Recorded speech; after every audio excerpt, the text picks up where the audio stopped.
All right, there's some news just coming in here on headlines today. Indian Olympians' nightmare came true today as the International Olympic Committee suspended the Indian Olympic Association after repeated warnings over the impending election of Lalit Bhanot as Secretary General. The IOC had also taken a very stringent view of the alleged government interference due to the sports code being put in place during elections after a Delhi High Court order and a sports ministry directive. So that's the very latest news that we're bringing to you right now. The International Olympic Committee has suspended the Indian Olympic Association after repeated warnings over the impending election of Lalit Bhanot and continuing political interference.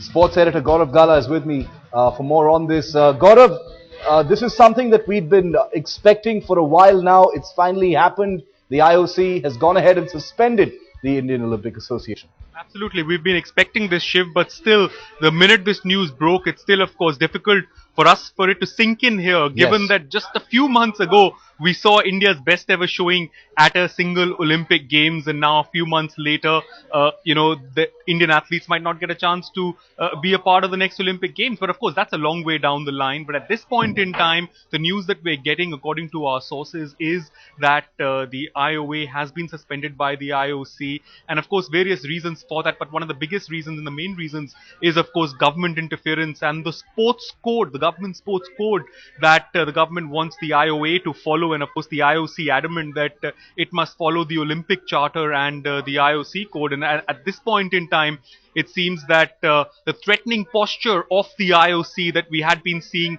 for the last so many days has come true. Worst nightmare for Indian athletes, but I'm pretty sure that there will be some sort of headway made, and this situation will be salvaged. But just tell me something, Gaurav. If the suspension goes through, you're saying they've been suspended.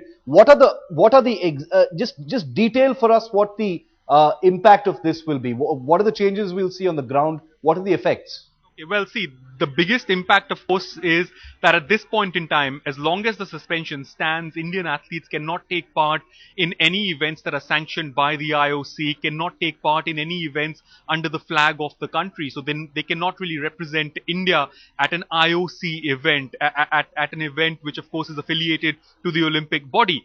Secondly, the millions of dollars in funding that state associations here in India get, the various different associations, the various different disciplines, the funding that they receive from the IOC, and it of course goes into millions of dollars, will stop. And once that stops, that is a huge blow to of course the athletes in this country, and that is really what's going to pinch, that is really what's going to hurt a lot of our athletes here in this country, given the fact that they are, of course, overly reliant at this point in time on funding from the IOC. Yes. We've gotten private institutions like the Mitchell Champions Trust and Olympic Gold Quest coming in. A lot of private participation over the last 4 to 6 years here in India as far as Olympic sports are concerned, Shiv.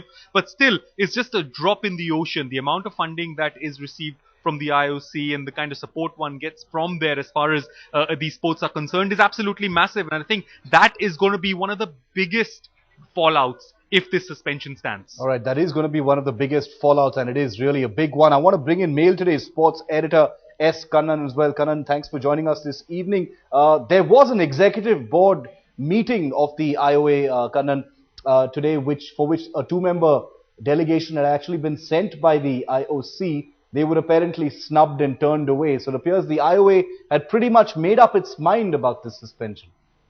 No, it's very clear, the writing was on the wall. It was very clear that even before the actual election date of December 5, they've gone ahead with the suspension because the IOC Congress was for 2 days starting today and tomorrow. But this was obviously top of the agenda, and despite the warnings, they've not listened. They've gone ahead with the ban, and I think it's now up to, there's no point just blaming the IOA because IOA just followed the laws of the land. If you look at the sports code prescribed by the sports ministry, and if you look at the Delhi High Court ruling, they've just tried to follow it. But what has happened is they've been caught between devil and deep sea, and they've ignored the sports code.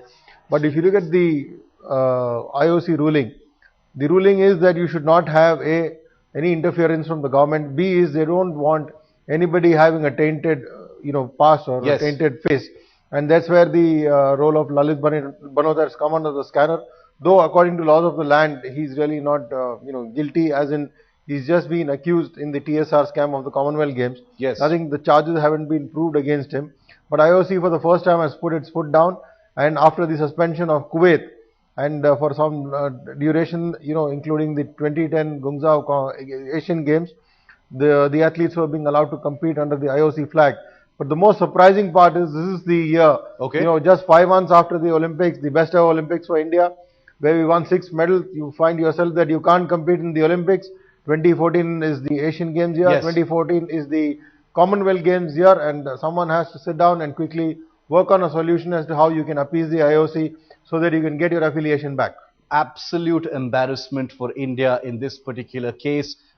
Perceived improprieties, a series of them, as Kannan just pointed out, just 5 months after India's best performance in the in the Olympic Games. We'll have to see how things can be rescued from here. Kannan and Gaurav, thanks for joining us.